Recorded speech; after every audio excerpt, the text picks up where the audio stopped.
The air that morning carried the kind of silence that only Arlington could hold. A thin layer of mist lingered over the marble headstones, soft enough to hide the tears on some faces too honest to hide the weight behind mine. The band had just finished the last note of taps. Every sound afterward felt like an intrusion. Cameras shifted. The red light blinked. Veterans Day live on national television. Rows of polished shoes. Rows of medals that clinked when the wind moved. I could smell rosemary from the wreath near the podium, the same scent my mother used to season the chicken on Sundays back home in Tacoma. It should have felt comforting. It didn't. My stepfather sat 2 rows behind me, close enough that I could sense his breath when he leaned forward. I heard the smirk before I saw it. Fake metal, he whispered loud enough for the mic clipped to his lapel to catch. Then came the chuckle. PR doll. The laughter was small, but it cut through the ceremony like a blade on glass. My chest locked. For a second, I wanted to turn around to let him see the way his words landed, but I didn't. I kept my eyes on the stage on the line of honor guards standing like silhouettes in fog. My fingers brushed the metal pinned to my uniform. Cold, real, heavy. Somewhere in the crowd, a cameraman zoomed in on me. I could feel it. America could see my face, the tight jaw, the breath I refused to release. I had spent years being told to stay calm under pressure. I didn't know the test would come from my own family. My name was next on the program, Major Evelyn Drake, United States Army. I had rehearsed the speech a dozen times short, respectful, nothing personal. Now the words inside me felt different, thicker, sharper. I heard the master of ceremonies take the mic, and now he said a special recognition for those who served with valor beyond duty. I stood. The applause began polite, distant. As I moved toward the podium, my eyes brushed past Hank Mercer, my stepfather, the man who had once told me that medals were for people who had time to play hero. He smiled that same crooked smile that used to follow every insult he thought was harmless. The crowd didn't see the smirk, but I did. I always did. The president stepped forward. His voice carried the calm authority of someone who had given too many speeches to ever lose composure. Before we proceed, he said, lifting a folder from the podium, "There's something I want to acknowledge." A pause. The kind that lives longer than it should. He looked down at the folder again, at my name, printed in bold. Major Evelyn Drake.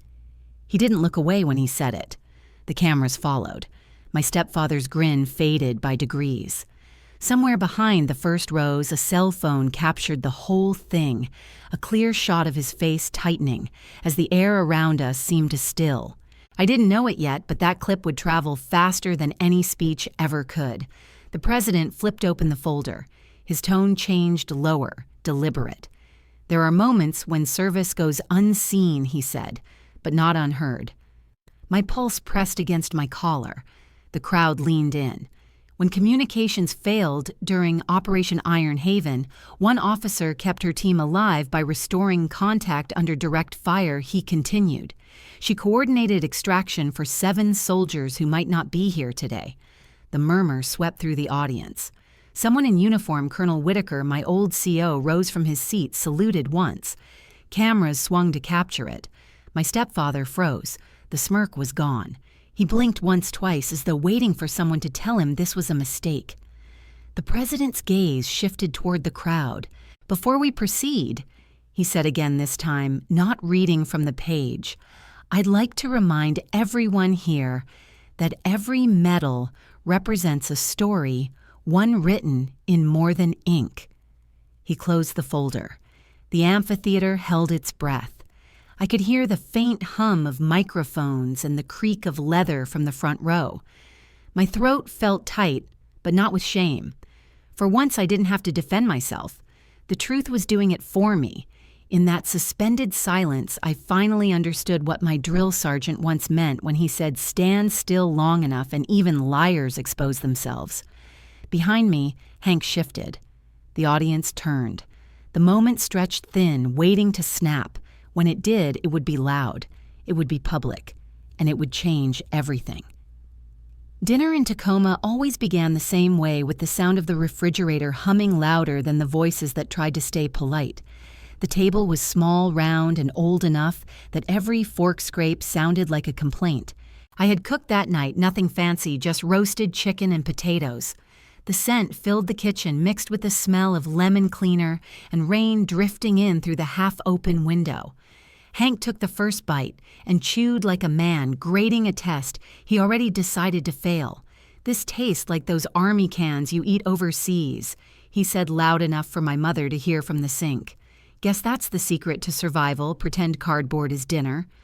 He laughed his shoulders, shaking that same dry cough afterward that always made it sound like the joke hurt him less than it hurt me. Mom looked between us and smiled too quickly, a peacekeeper smile. "It's good, Hank. She's trying. Trying." That word hung in the air longer than the smell of chicken. I didn't say anything. I focused on cutting each piece evenly, the rhythm of knife and plate, the only way to keep steady. He leaned back and added, "You know, soldiers like you have it easy now. Computers, not combat. Tell me again, what's that medal for Wi-Fi under fire?" I kept my tone level. "Communication under hostile conditions," I said. "We lost signal during a convoy," and he waved his hand. Yeah, heroic router repair. Got it." The way he said it made the fork slip from my fingers. It hit the plate sharp final. Mom cleared her throat and changed the subject, asking about the neighbors. But the damage was done. It always was. The man had a way of turning respect into ridicule before dessert. Later, when Mom suggested calling Aunt Diane and the cousins, I knew what was coming. Group video calls were Hank's favorite stage. He sat in his chair like a talk show host, one hand on his phone, the other around a beer. "Hey everyone, guess who's home from saving the Wi-Fi," he said as the screen filled with faces. Someone chuckled. Aunt Diane said, "Oh, Evelyn, you're such a blessing to your mother." Hank added, "A blessing with a shelf full of souvenirs. You should see that shiny medal. Looks great next to my old football trophies." The joke landed better this time. Even the phone lag couldn't hide it. My mother tried to interrupt, but he raised a finger. "I keep telling her medals are like credit cards. Pretty, but you gotta pay them off somehow." I smiled. The kind that doesn't reach the eyes. "Don't worry," I said softly. "I'll wash the dishes like usual. And since you said I never contribute, I'll leave the water bill on the fridge. You can pay me back next month." It took him a second to realize what I meant. The silence that followed was my small victory.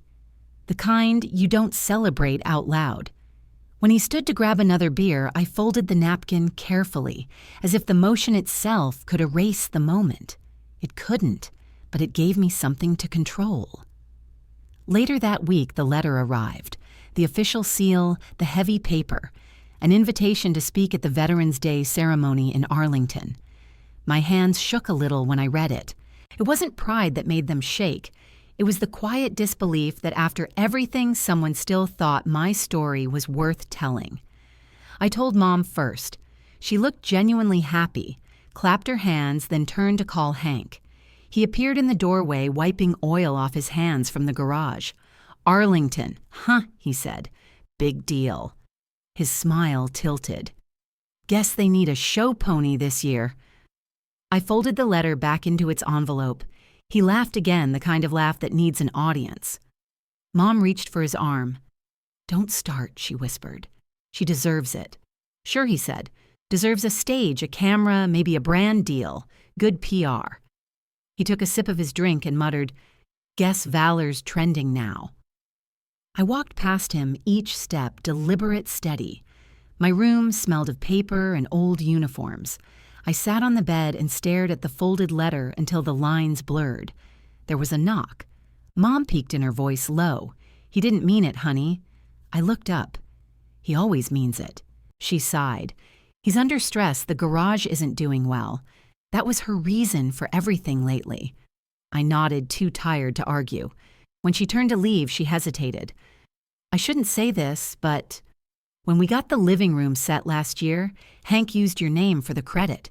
He said it'd help the rate. He meant to tell you." My pulse dropped. What? She fidgeted. "It's just a furniture loan. He's paying it." Don't make a scene. I didn't. Not then.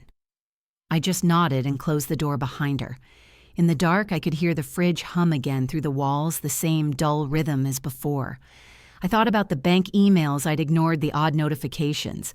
Story, financial story, money, toxic family words that felt too clinical for what it really was, betrayal in plain sight. I opened my laptop, checked my credit file, saw his name under authorized user. The date matched the delivery. My throat tightened. I didn't cry. I took screenshots, printed them, slid the pages into a folder labeled Garage. The refrigerator clicked off for the first time all night, and the silence that followed was almost kind.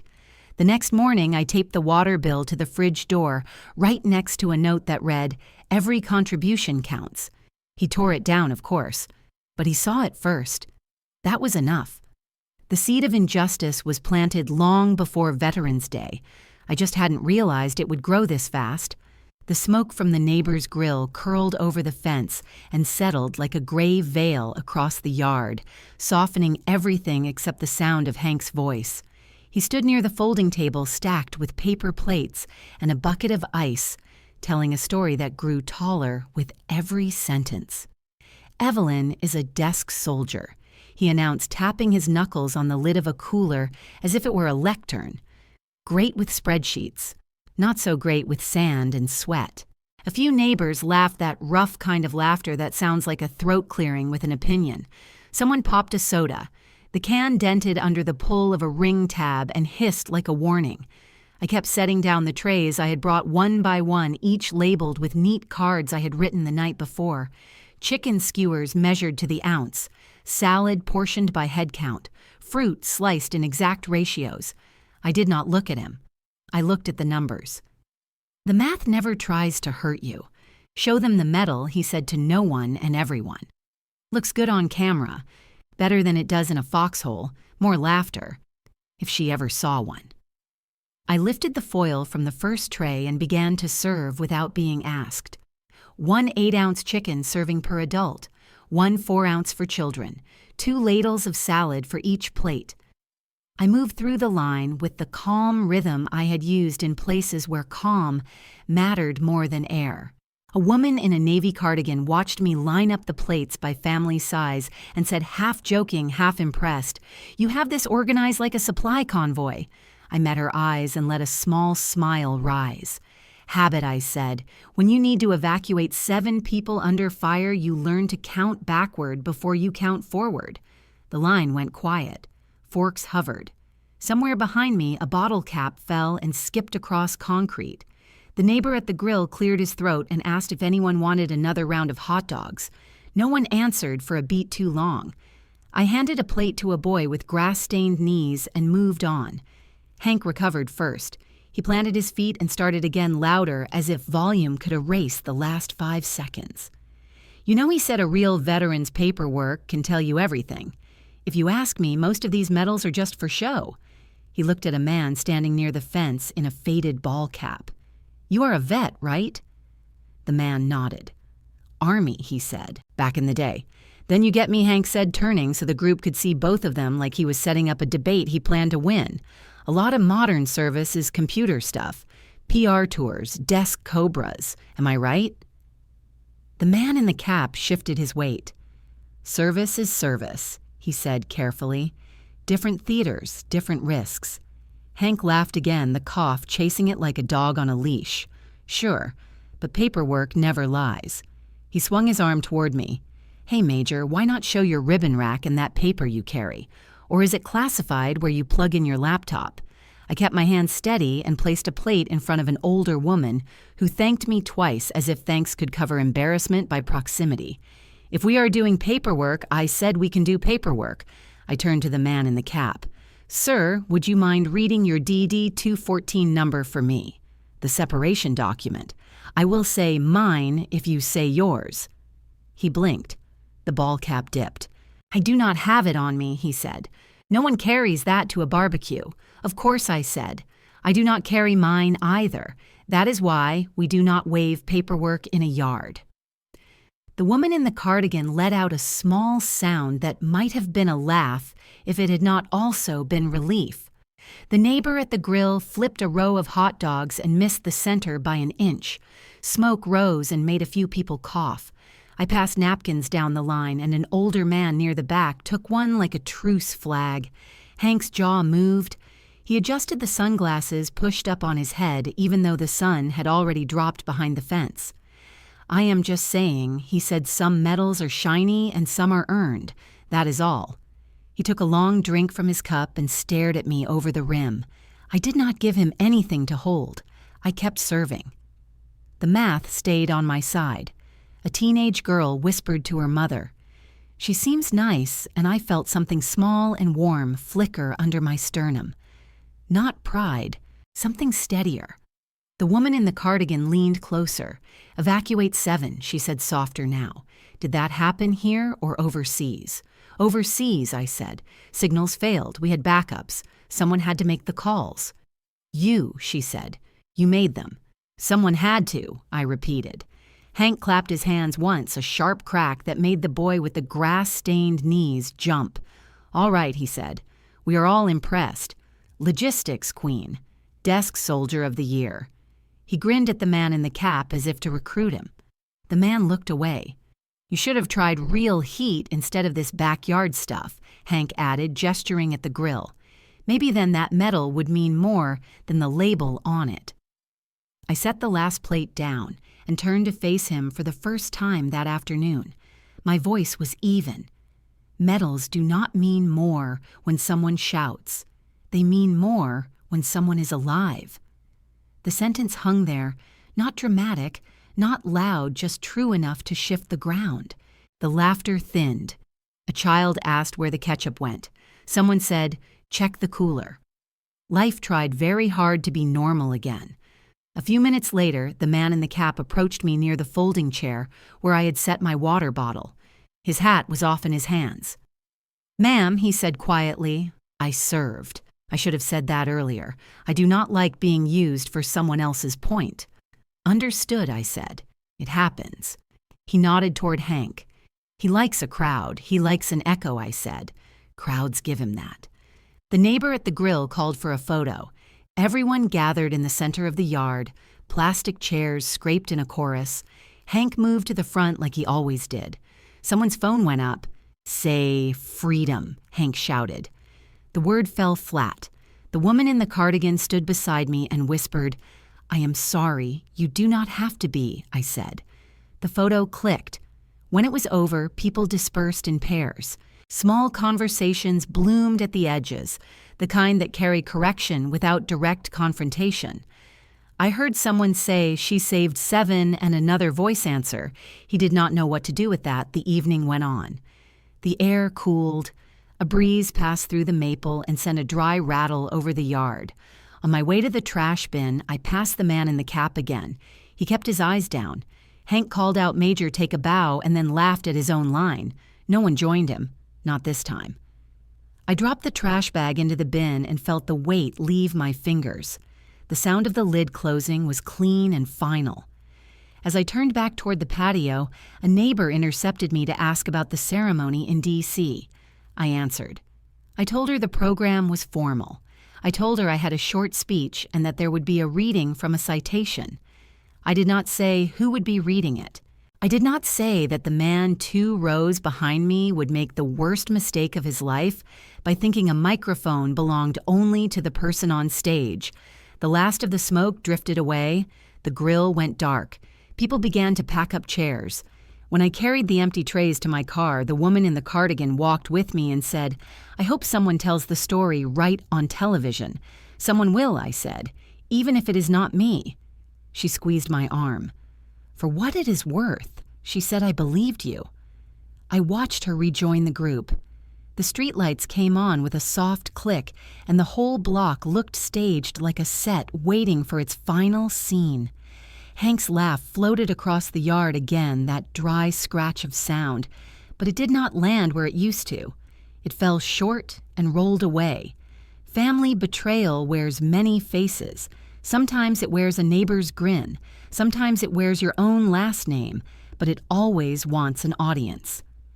I put the trays in the trunk and closed it gently.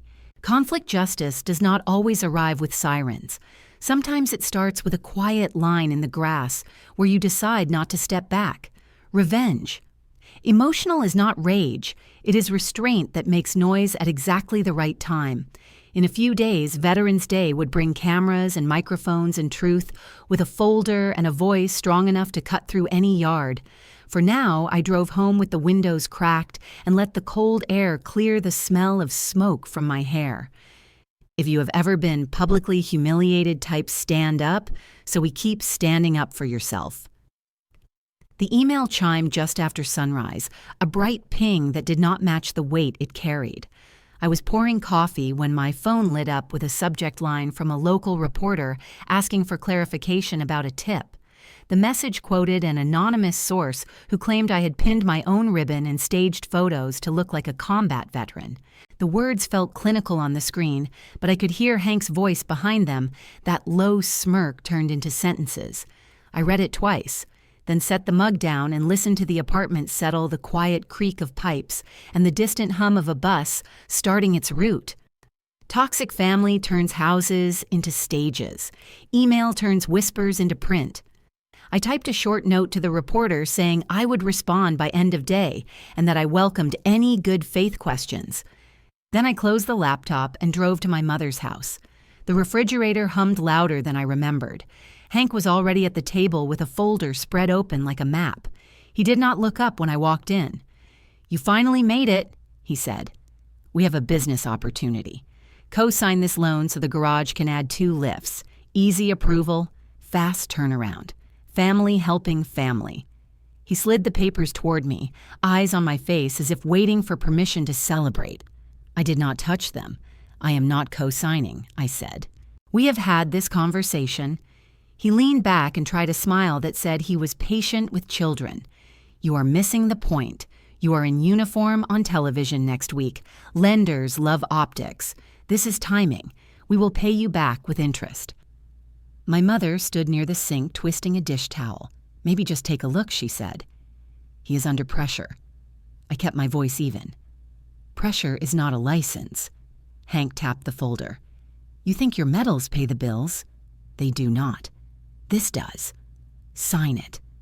I reached for the papers then, but only to read the fine print. Variable rate, balloon clause, a personal guarantee that would follow me if he defaulted, a lien on tools and equipment that were already listed as collateral on a previous note. The numbers told a story even when people did not. I pushed the folder back toward him. "No," I said. The word landed like a small anchor. He laughed, but there was no cough this time. "Then do not come asking for help when your little act on camera is over. You think fans pay rent." His phone buzzed on the table. He looked down and smiled. "I have a call to make," he said, and walked into the garage, closing the door behind him. By noon, I had 3 new notifications from credit monitoring, new inquiries, new applications, a furniture account request, a chain hardware line of credit, Story Financial written in the bland font of retail credit. I stared at the alerts until the words separated into shapes. Then I called the bureau and placed a freeze. I requested identity verification across all 3 bureaus. I added fraud alerts. My voice stayed calm through every script the representatives read to me. By the time I hung up, my coffee had gone cold. I poured it down the sink and watched the spiral of brown water disappear. Revenge story money is not a dramatic act. Sometimes it is the quiet paperwork that stops a fire before it touches the walls. I printed copies of every alert and placed them in a new folder I titled with the date. I wrote a simple letter to the hardware store credit office stating that any application bearing my name without in-person verification should be denied and reported. I mailed it with tracking. I emailed a scanned copy. I sent a copy to myself.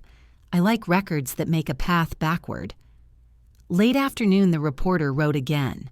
The anonymous tipster claimed to be a family friend who had witnessed me boast about staging pictures. He said my rank was padded by politics.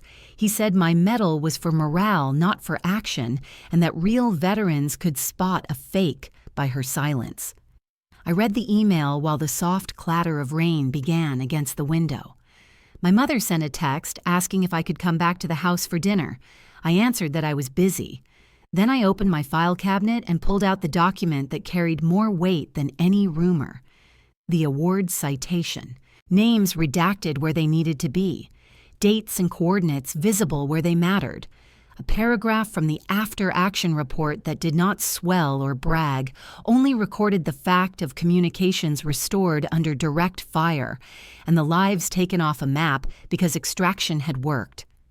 I drafted a response to the reporter with the citation attached. I added a note offering 2 witnesses to confirm the details, Colonel Whitaker and Sergeant Rivera.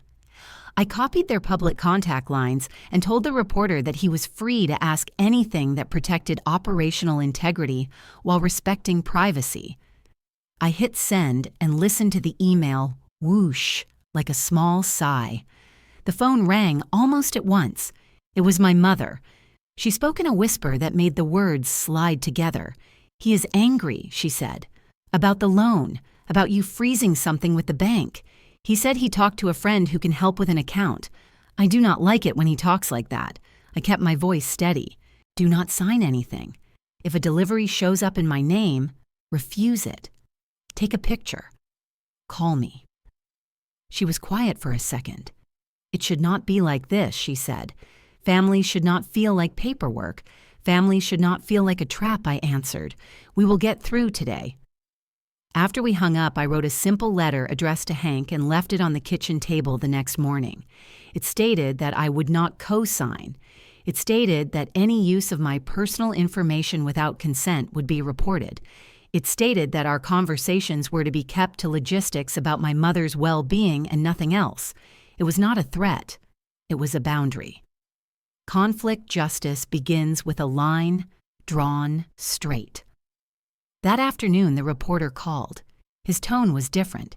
He had reached Colonel Whitaker, who had confirmed the event described in the citation. He had also reached Rivera, who kept his words spare and respectful, and ended with a simple sentence that fit into the ear like a key. She did not talk much then, but everyone followed her voice when it came through. The reporter apologized for the sharpness of his earlier questions. I told him no apology was needed. It is right to ask. It is wrong to assume. When we ended the call, I opened the window to let in the smell of wet pavement. Papers on the desk lifted at the corners. The printer spat out a new sheet, a verification of the credit freeze. I signed it with a blue pen and placed it in the folder with the date. The phone buzzed. A message from an unknown number told me I could still fix this if I played nice. No name, no signature. I did not reply. I saved it. I backed it up. I returned to the desk and traced the path of each document with a finger. The motif was mechanical and human at once. Email chime, paper shuffle, door hinge, breath.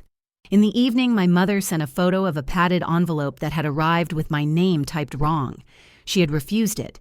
She had written return to sender across the label. Her note under the photo said nothing else, just a small heart. I felt something settle inside, not victory, not yet, but a clarity that held. Revenge, inheritance drama. Family does not always belong to wills and estates. Sometimes it belongs to the tiny bequests of daily disrespect and the decision to stop accepting them. I placed her photo in the folder as well. By night, the apartment returned to quiet. The hum of the refrigerator reset to its low note. I made tea and stood at the window watching the rain smear the light into thin silver lines. The day had started with an accusation and a lone pitch, and it was ending with a record of truth that did not need to shout. If you choose truth and closure over arguments, comment truth first. The first post appeared on a Wednesday morning, shared just enough to sting but not enough to trace. A grainy photo of me in uniform at a ceremony rehearsal, captioned in block letters, "Fake Vet" on TV. The account name was a mash of numbers, a shadow profile with no history, and 2 followers, both of them, Hank's old drinking buddies. The text accused me of buying medals online, of manipulating the system, of lying for attention. It took less than 2 hours for local groups to pick it up. By noon, my inbox was full of questions that had nothing to do with my service and everything to do with gossip. I sat in my kitchen staring at the screen while the hum of the refrigerator pulsed behind me like a countdown. My phone buzzed again, this time from the producer of the live Veterans Day program. His voice was polite but cautious. He asked if I could provide documentation before the broadcast. I told him I would have it to him within the hour. After we hung up, I walked to the file cabinet, opened the bottom drawer, and pulled out the folder marked Service Records. Inside were my DD 214 letters of commendation and copies of the citation that had already been verified by Colonel Whitaker. I scanned each one and uploaded them to a secure drive. Then I wrote a short note listing 2 witnesses, Rivera and Nguyen, both confirmed attendees for the ceremony. When I hit send, I felt my pulse finally start to slow. Truth does not panic. It prepares. By late afternoon, the producer called back. His tone had shifted. He said everything checked out, that they were honored to feature my story, and that any rumors would be handled through official verification. I thanked him, hung up, and sat still for a while. Outside, the street smelled faintly of wet leaves and exhaust. Inside, the phone rang again. It was my mother. Her voice carried that tremor that comes when someone has been holding something too long. "Hank took your medal box," she said quietly. "He said he wanted to clean it before the event, but I think he showed it to his friends at the bar." My stomach dropped. "The one with the case and certificate?" "Yes," she said. I should have stopped him. I didn't think. "Where is it now?" I asked. "He said he left it at the bar. He'll bring it back." I could hear her swallow. He was bragging, saying it was his idea you got noticed. For a long moment, neither of us spoke. Then I said, "I'll handle it." I drove to the bar before I could change my mind. It was one of those low-roof taverns that smelled of beer-soaked wood and fryer oil that never cooled. I walked straight to the counter where the owner, a short man with silver hair, recognized me from local news. "Major Drake," he said. "Heard the talk? People have big mouths. You looking for something?" "A medal box," I said. Apparently my stepfather left it here. His eyes flicked toward the far end of the counter where Hank sat, red-faced, surrounded by the same men whose online fingerprints I had already traced. The owner nodded slowly. "Hold on," he said, and reached under the counter for the microphone that connected to the speaker system. The static crackled overhead. "Attention," his voice boomed through the room. "If anyone found a box marked United States Army, please return it to the counter." Heads turned. Hank froze mid-sip. "Looks like it's right there," someone muttered. Hank laughed too loudly, pretending it was all a joke. He lifted the box from beside him, the shine of the brass catch glinting under the neon light. "Relax," he said, standing up. "Just showing the guys. No harm." The owner crossed his arms, then handed over. Every head in the bar was on him now. Phones tilted up. I could hear the soft electronic chime of recording apps. He walked the few steps toward me, face tightening as if the air itself had turned sharp. "You're making a scene," he hissed. "You made it first," I said. "Now finish it." He set the box on the counter. The sound of the metal latch closing echoed like a gavel. I opened it to make sure everything was inside. It was. I looked up and met his eyes.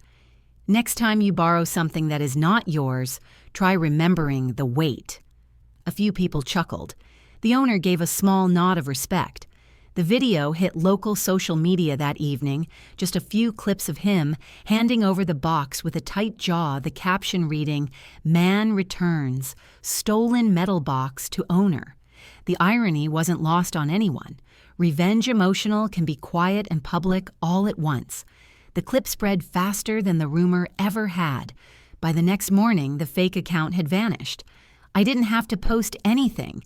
The truth had already replaced it. My mother texted a simple "thank you" followed by a heart emoji. I told her not to worry. She replied, "You made him look small without yelling."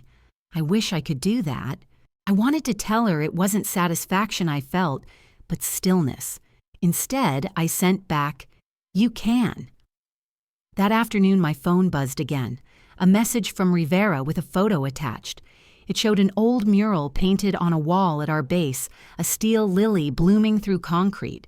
Underneath it, someone had written the words, "Calm under chaos." "Remember this," his text said. "They still call you Steel Lily." I stared at the photo until the screen dimmed. I hadn't heard that name in years. It started after the convoy ambush when the radio went dead and every second meant a life. I'd rebuilt the comms link with bare hands, wiring cut headset, torn voice steady. The name had stuck. Seeing it again felt like finding a heartbeat I didn't realize I'd lost. Guyen texted next saying they'd be in D.C. soon for the ceremony and that they had my back no matter what people said. I smiled for the first time in days. The smell of coffee filled the room again this time, rich, grounding. The day outside was gray but not cold. I sat at the kitchen table with the metal box beside me, still carrying the faint smell of the bar beer old wood, and humiliation turned into proof. Family betrayal has a way of repeating itself until someone refuses to echo it. This time the echo had ended in front of an audience. The producer called again that evening to confirm logistics. He thanked me for my patience with the verification process and said the network admired how I had handled public pressure. "You've got composure," he said. "We call that steel." I almost laughed. The nickname had traveled farther than I expected. When we hung up, I opened the window and let the air move through the apartment. Somewhere in the distance, church bells rang faint but steady. The hum of the refrigerator joined them like a second note. I wrote one line in my journal before bed. Calm under chaos is not about silence. It's about control. When reclaiming respect, do you choose quiet or evidence? Comment evidence. The night before the ceremony felt too still, the kind of quiet that made even city noise sound distant. From my hotel window in Crystal City, I could see the reflection of the Potomac, like a black ribbon winding through light. The clock on the nightstand read 11:47. My phone buzzed. Hank's name lit the screen. I almost didn't open it, but curiosity is a habit built from years of survival. The message read, "Don't make us look bad tomorrow." Beneath it was an image, a meme of me in uniform edited with cartoon medals and the caption, "PR Queen saves Wi-Fi." My throat tightened, not from shock, but from the exhaustion of recognition. Same pattern, same poison. I stared at the message until my reflection in the window blurred. I typed one word back, "Noted." Then I put the phone face down and laced my running shoes. The air outside was cold enough to sting the back of my throat. I started down the trail that ran along the river, the lights from the bridge scattering across the water like shards of glass. My breath fell into rhythm, sharp and even. For the first mile, I thought of nothing but movement. By the second, memory caught up. The convoy. The night that rewired everything. We had been 3 vehicles deep moving supplies along a road marked safe until it wasn't. The first explosion came from the left, a burst of light and sound that tore the air in half.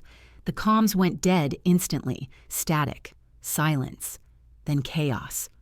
I had been in the second truck headset around my neck, the radio sputtering, useless noise. I remembered my own voice saying, "Stay low," then the panic of realizing no one could hear it. Training took over where thought failed. I switched to the backup frequency, rewired the plug manually, and called for medevac with coordinates scratched into dirt on my palm. I heard nothing back for almost 30 seconds, long enough to imagine we were alone. Then a voice cut through the static copy on the way. The rest blurred into flashes. Dust, blood, heat. But 7 soldiers made it out. The medal was never about glory. It was a receipt for what it cost to stay calm when everything else broke. The night wind pushed against me now as if trying to test the weight of that memory. By the time I reached the bridge, I stopped and leaned against the railing, watching my breath cloud and fade. The phone buzzed again. Another message from Hank. This time it said, "You think they care about your hero story. They'll forget you by next week. I deleted it without reading twice. Toxic family always mistakes endurance for invitation. They think if you keep standing, you must enjoy the blows. I closed my eyes and counted my heartbeat until the pulse steadied. Then I pulled up my contacts and scrolled to one name I hadn't called in months. Colonel Whitaker answered on the second ring, his voice gravelly with sleep but clear. "Major Drake," he said. "Everything all right? Just confirming something, sir," I said quietly. The after-action report from Iron Haven. The citation pulled from that correct. I could hear him shuffling papers even before he answered. "Correct," he said. "You wrote it yourself, if I remember. I just signed off." He paused. "You're getting noise again, aren't you?" "Yes, sir." He sighed, the sound familiar grounding. "Then let me remind you of what the report said so you don't have to second-guess it." I heard the faint rustle of paper. Then he read slow and measured. Under direct fire, Major Evelyn Drake re-established communications, coordinated air extraction, and maintained command discipline, saving 7 personnel. Actions in line with highest standards of service. There was a pause. "That's in ink, Major. They can't unwrite it." I swallowed hard. "Thank you, sir." "Don't thank me," he said. "You earned it. Now get some rest. Tomorrow's not about them. It's about what was already done." When the line clicked off, I stood there for a long time with the sound of the river filling the silence he left behind. Somewhere behind me, a police car rolled slowly across the bridge, its blue lights flickering over the water. I watched the reflection stretch and disappear. Conflict justice doesn't happen all at once. It begins in the moments where you stop explaining and start existing on your own terms. Back in the hotel, I showered and sat at the desk with the laptop open. My inbox was still full of strangers asking if the rumors were true. I clicked on settings and created an auto reply.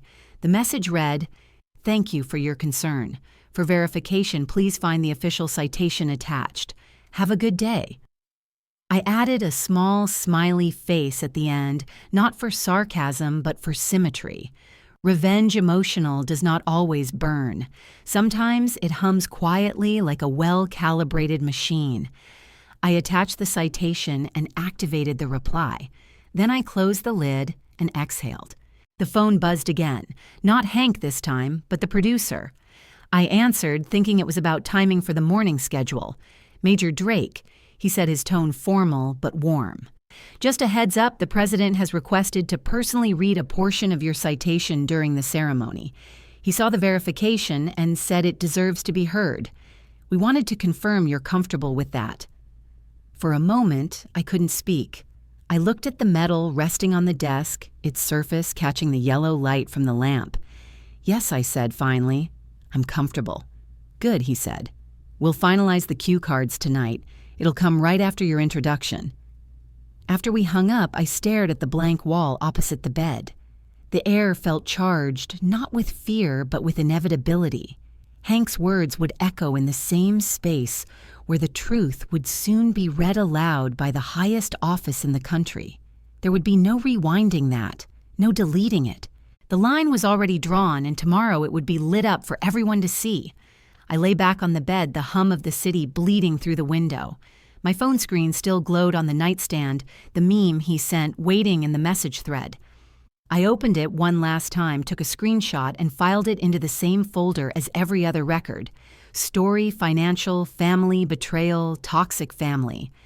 They were all chapters of the same report now. The lamp clicked off. Darkness settled in. Somewhere outside, the wind moved across the river, soft but certain.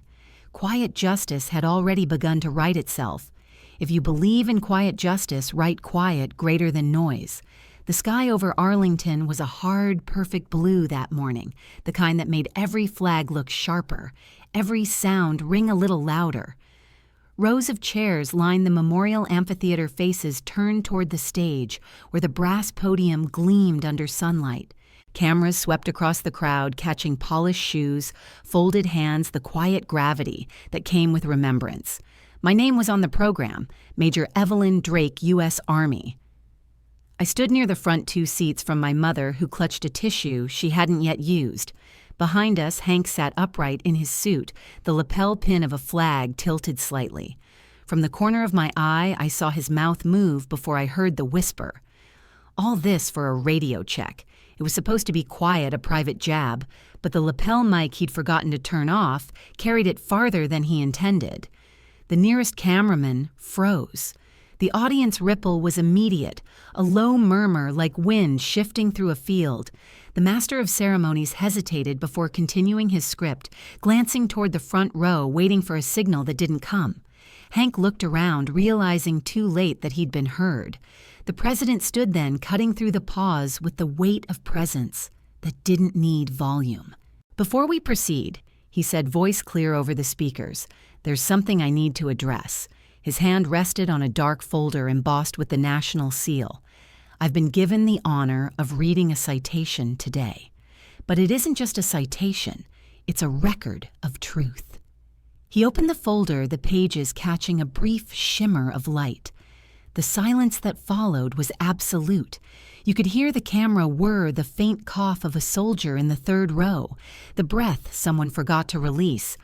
Under direct fire during Operation Iron Haven, he read Major Evelyn Drake reestablished communications after total signal loss, coordinated emergency extraction, and maintained command control, saving 7 personnel. His eyes lifted from the page, meeting the audience instead of the words. Actions performed with composure, precision, and courage, beyond expectation. He looked toward the front row where I stood. "Some medals," he said quietly, "are heavy because they were earned carrying others." The sentence landed like a chord resolving after too much silence. Somewhere in the audience, someone began to clap. One person, then two, then the sound rolled forward until the whole amphitheater stood. The applause wasn't loud. It was steady, deliberate, the kind that fills spaces without rushing them. I saw my mother stand, her tissue finally falling from her hand. She looked at me with something between pride and relief, the kind of look that rewrites every argument that came before it. Beside her, Hank stayed seated, at first rigid, his hands gripping his knees. Then as the camera pivoted, he reached for the cup he'd set by his chair and drained it in one motion. The zoom lens caught the exact moment his face stiffened, the swallow that didn't finish the blink that came too late. On live television, the image froze just long enough for everyone watching to understand who he was. The audience quieted. Then Colonel Whitaker Rivera and Nguyen stepped onto the stage, their uniforms crisp, their expressions unreadable. They turned toward me and raised their hands in salute. The sound of their boots hitting the marble in unison echoed like a verdict. I returned the salute, my hand steady palm, cutting the air with the same precision I'd trained into muscle years before. The president nodded to the master of ceremonies, who tried to resume the schedule but stumbled over the next line. It didn't matter. The script had already changed. The camera lingered on Hank one last time, catching the faint movement of his lips as if he wanted to say something, but didn't know which version of himself would answer. Revenge emotional doesn't always arrive with anger. Sometimes it walks in with evidence and lets the world fill the silence. The applause began again, this time swelling into something louder, cleaner. People stood. The sound rolled across the amphitheater, out toward the rows of white headstones that shimmered under morning light. The wind picked up, carrying the scent of cut grass and cold marble. A few flags fluttered at half-mast. The president stepped closer, his voice lowering for the microphone. "Service isn't performance," he said. "It's persistence." The words weren't in his notes. They didn't need to be. The applause rose once more, sealing the moment in a rhythm that even Hank couldn't talk through. When it finally quieted, the president extended his hand. I shook it firmly, meeting his eyes just long enough to see that he knew what it meant to stand still in a storm and let truth do its own talking. As he turned back toward the podium, the cameras caught the faintest smile at the corner of his mouth.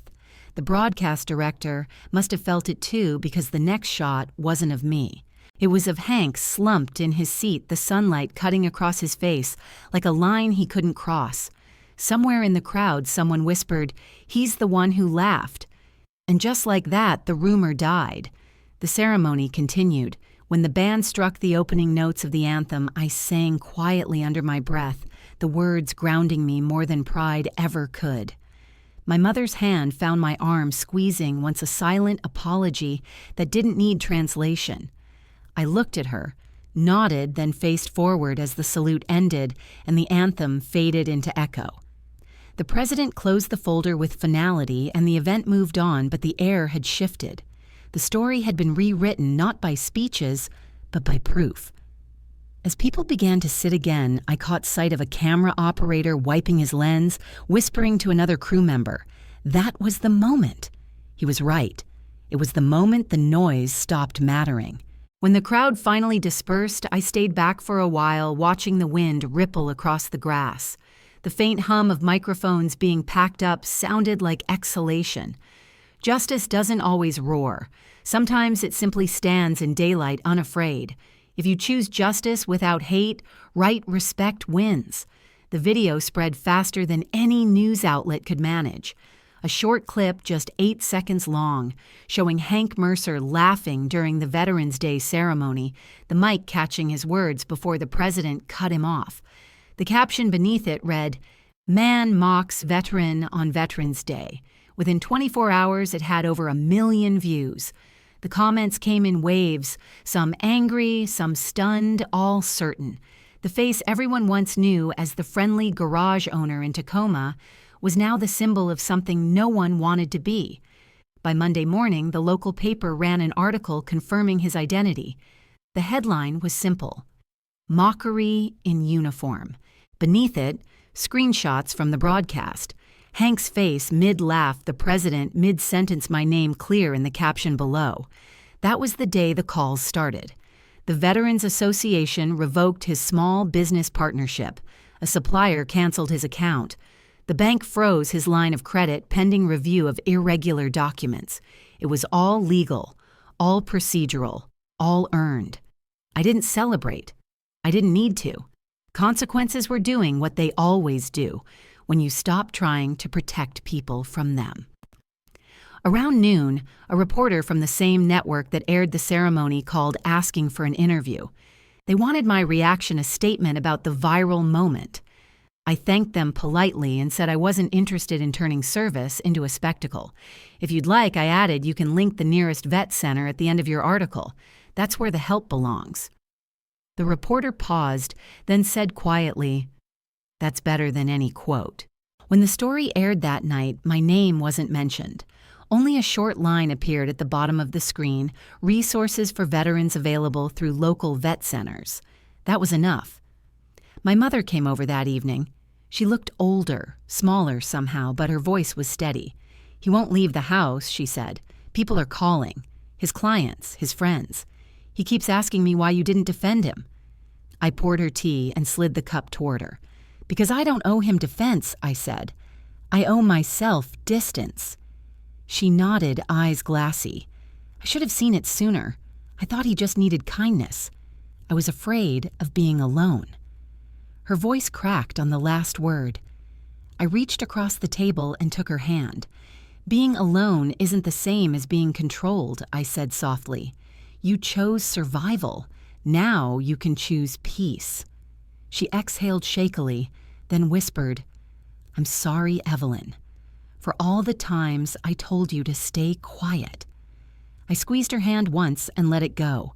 After she left, I sat at the kitchen table, surrounded by stacks of mail, the remnants of a life that had shifted from private to public without warning. A small brown envelope sat at the top of the pile, unmarked. Inside was a photocopy of a debt statement from one of Hank's creditors. The note attached read, "Thought you should know he used your name. Again." My pulse slowed, not sped.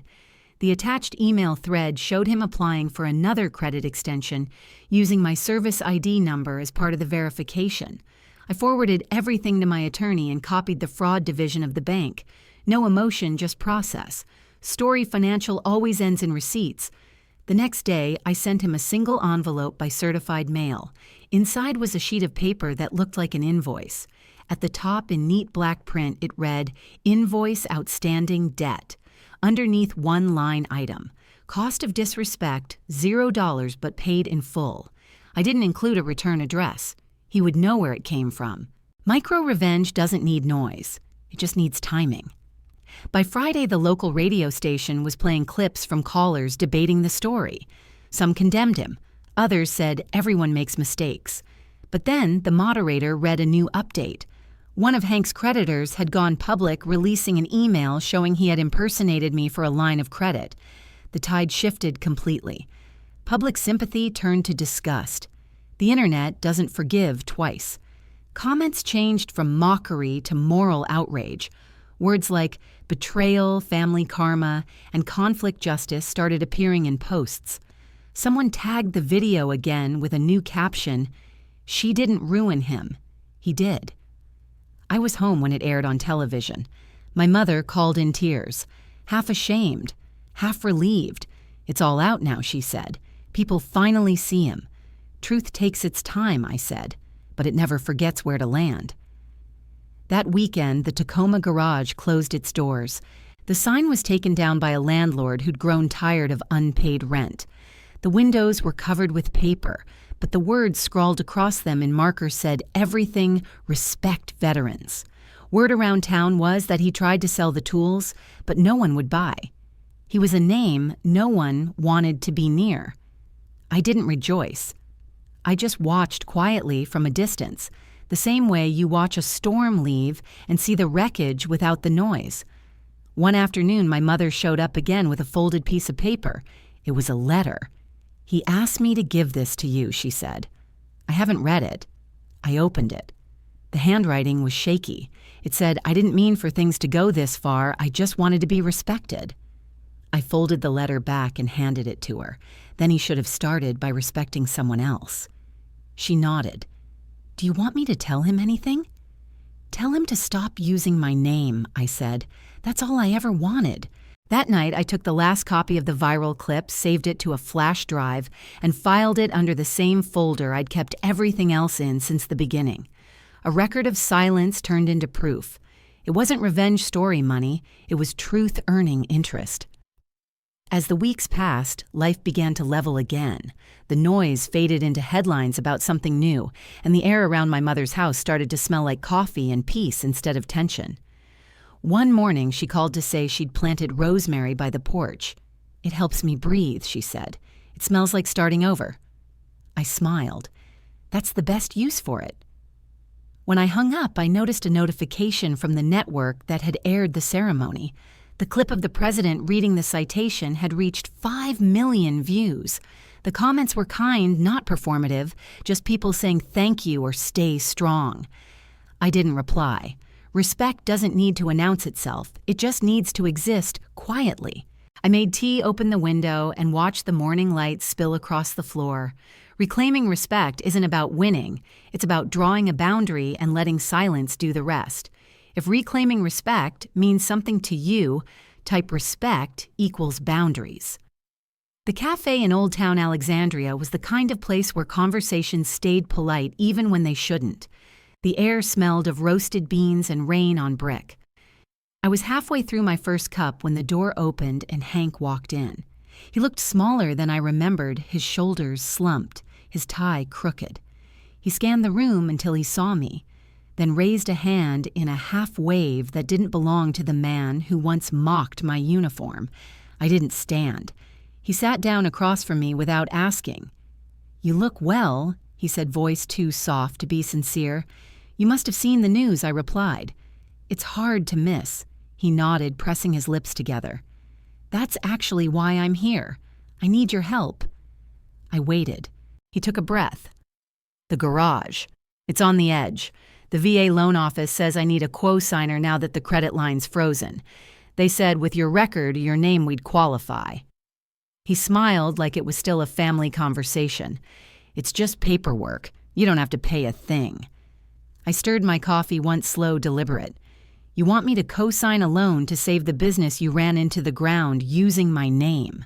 He winced. "It wasn't like that." "Then what was it like?" I asked. "Tell me the version where stealing someone's identity is an accident." His jaw worked, but no words came. I'm trying to make it right, he said finally. I've learned my lesson. No, I said. The word was calm, final, heavier than it should have been. You haven't. He leaned forward. Evelyn, please. The VA won't approve me without you. You know how hard it is for veterans to get a second chance. You're not a veteran, I said evenly. You're a man who used that word to hide from consequences. He looked around as if the other patrons might defend him. They didn't. No one cared. It was just another quiet morning in a city full of quiet stories. I can pay you back, he said. We can sign papers, legal ones this time. I set my cup down. I don't co-sign chaos. The silence that followed was cold but clean. He blinked the words, landing slower than the rejection. You don't mean that, he said. I'm family. You used that word every time you wanted something I said. But when I needed respect, you turned it into a punchline. His hands were trembling now. I lost everything. You earned the loss, I said. I'm not here to fix what you built from lies. I reached into my bag and pulled out an envelope.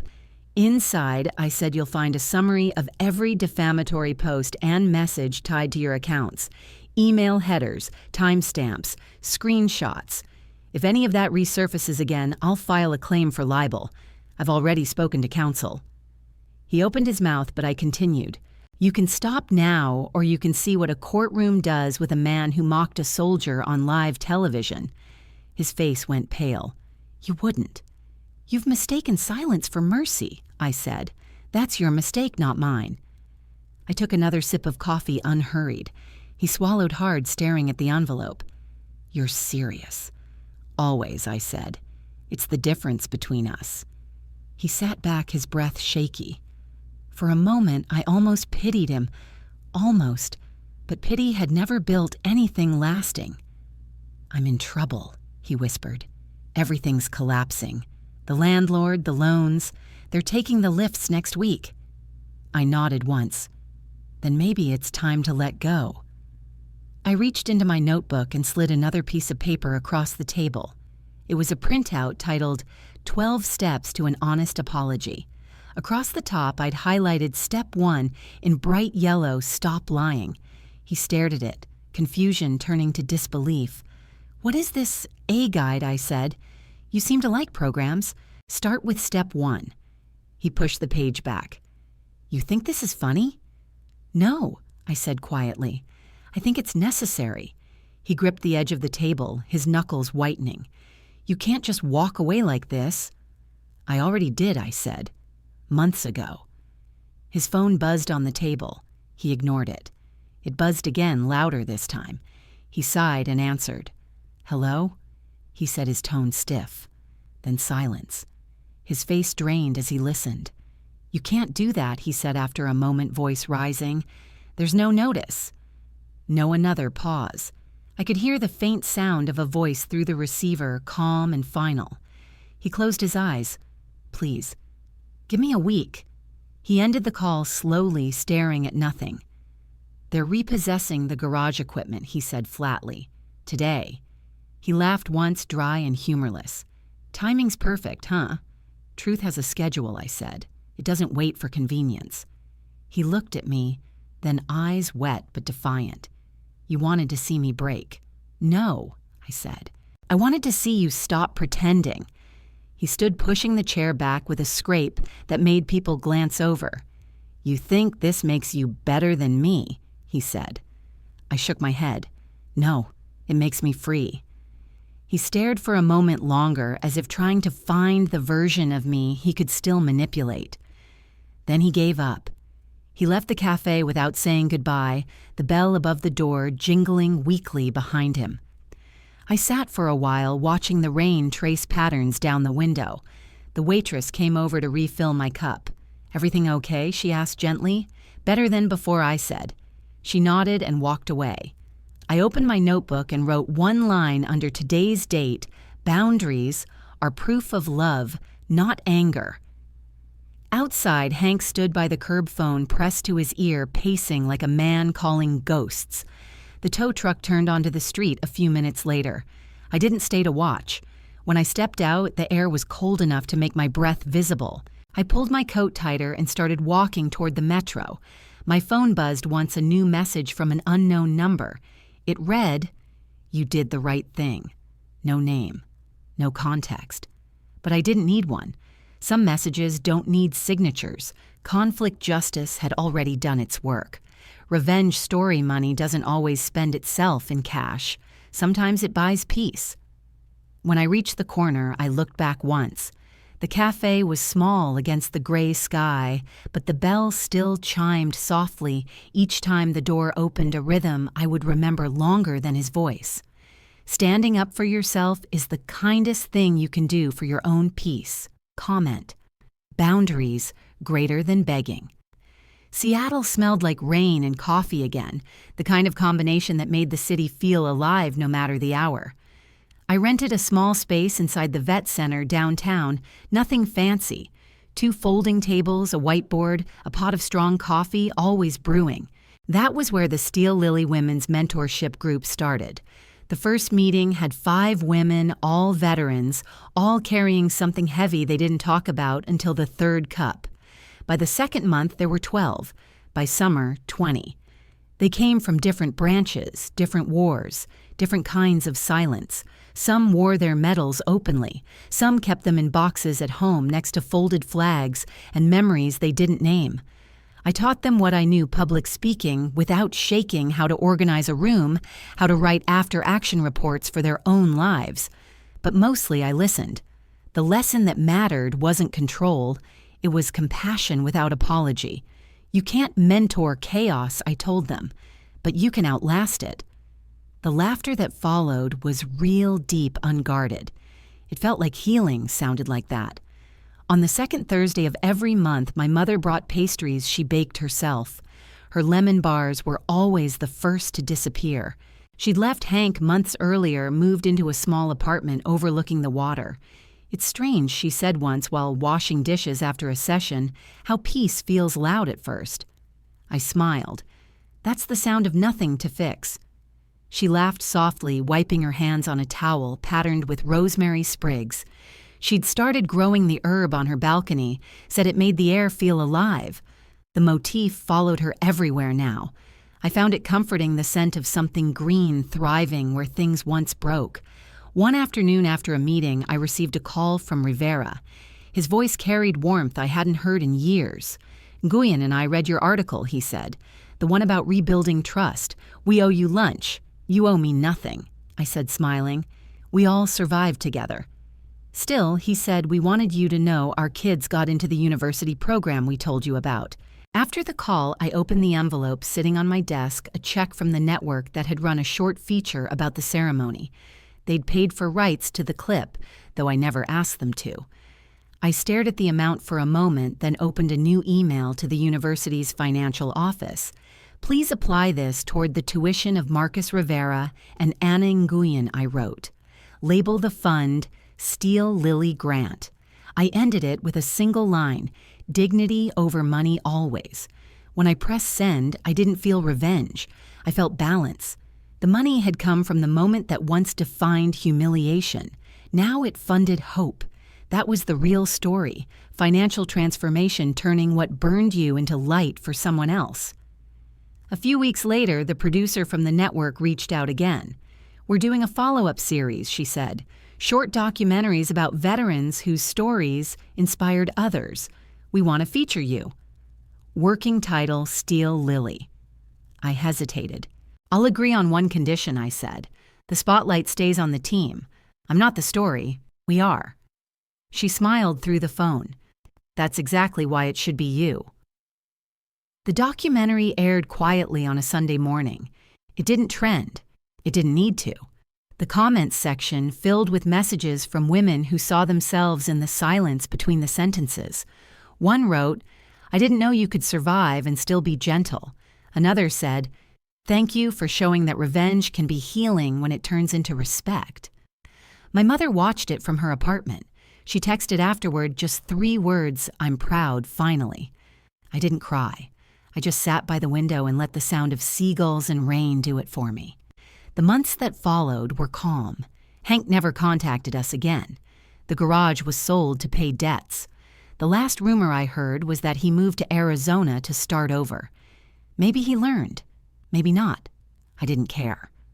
Justice had already spoken in the quiet way it knows best. One evening, after mentoring a new group of women, I walked outside and saw the city shimmering under the streetlights, the wet pavement glowing gold. I thought about the convoy, the fire, the static-filled radio, the breath I'd held for too long, every version of me that had survived. I bent down and touched the small patch of rosemary I'd planted by the entrance. It was thriving despite the cold, the scent sharp and clean. My mother always said rosemary remembers. I smiled. Maybe that was true. Maybe some memories are worth keeping when they stop hurting. I turned back toward the door. Inside, the laughter from the women echoed bright and free. I realized then that this was what poetic justice felt like, not punishment but restoration, revenge, emotional transformed into resilience, conflict, justice softened into care. I didn't need applause or vindication anymore, just mornings that began quietly and ended with peace. The next day, I received a letter from the network again. They'd nominated the documentary for a local award. I laughed out loud, not out of pride, but disbelief at how life folds irony into grace. I framed the nomination not for myself, but for the women who sat in that small room every month and chose healing over anger. It hung on the wall beside a single phrase written in marker. Some medals are heavy because they were earned carrying others. As I turned off the lights that night, the scent of rosemary filled the air again. I closed the door gently, whispering to the silence truth kept its promise. You can chase noise forever, or you can build peace once. The latter stays. If you choose truth and closure over chaos and noise right, truth closes the door. 1 year later, the air smelled the same as it had that morning in Arlington, crisp and bright like sunlight had edges you could feel. Seattle was waking slowly, fog lifting off the sound in thin wisps. I sat at my small kitchen table with a cup of coffee steaming between my palms, the quiet kind that fills a room without asking for anything. The mail lay scattered beside me. One envelope stood out thick cream, colored the seal embossed. I already knew where it came from, but I opened it carefully anyway. The letter inside was short. Thank you for your steadiness and service to our nation. Leadership is not volume, but consistency. The president's signature sat at the bottom, small and certain. I traced the line once, not for proof, but gratitude. I didn't frame it, I didn't post it. I tucked it inside a drawer with the citation and the after-action notes, not trophies, but reminders that truth has its own memory. By midday, I went to meet my mother. She waited at the community garden near her apartment, a small plot overflowing with rosemary, lavender, and tomatoes, stubborn enough to grow through September. She wore gloves and a soft jacket, her hair tied back loosely. When she saw me, her face softened in that way it only began doing this past year unguarded free. "Ready?" she asked. I nodded. We knelt beside the rosemary bed, the soil dark and fragrant. The city hummed around us, the distant sound of gulls and buses and ordinary days. I placed a small wooden marker into the earth. We had carved the words together the night before. Respect, finally. My mother touched the top of the stake, then wiped a tear with her sleeve. I used to think peace meant being quiet, she said. Turns out it means choosing who gets to be loud in your life. I smiled, and choosing when silence is strength, not surrender. She squeezed my hand, then brushed soil from her knees. We sat for a few minutes in easy silence, the rosemary swaying gently in the wind. Peace can be loud when it has room to breathe. My phone buzzed in my pocket, a text from an unknown number. I only needed to see the first word to know. I'm sorry. I stared at the message for a moment, my thumb resting above the screen. There was no anger, no thrill, just a quiet recognition of a cycle ending. I typed a simple reply. I hope you find help. Then I deleted the thread. Some doors don't need to be slammed. They just need to stay closed. Family betrayal loses its shape when it stops being fed. Toxic family patterns don't deserve a second life through nostalgia. My mother watched me slip the phone back into my coat. "Was it him?" she asked. I nodded, and I didn't reopen anything I said. Sometimes closure is just refusing to go backward. She breathed out relieved. "I'm proud of you," she said softly. I looked at her hands still dusted with soil, gentle and strong in a new way. "I'm proud of us," I said. The rosemary brushed my wrist as I stood. A small thing, but steady. Years ago, I learned how to restore communications under fire. Now I learned how to guard silence under peace. Both are survival. Both are service. That afternoon, I walked to the waterfront.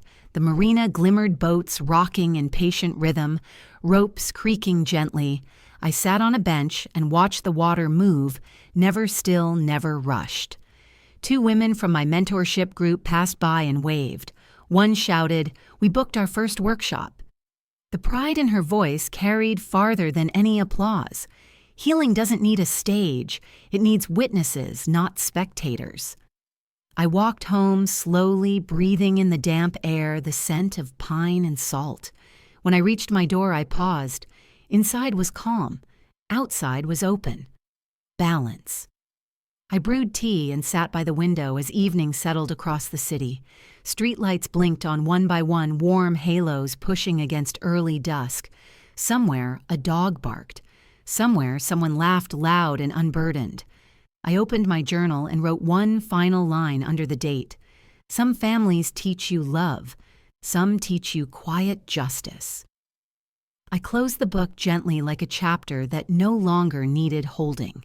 If this story touched something in you, share a lesson in betrayal you've lived through. Reclaim respect with quiet justice and silent revenge. Choose emotional resilience, dignity over money, justice without hate. When you are ready for truth and closure, stand up for yourself and let your revenge be through truth.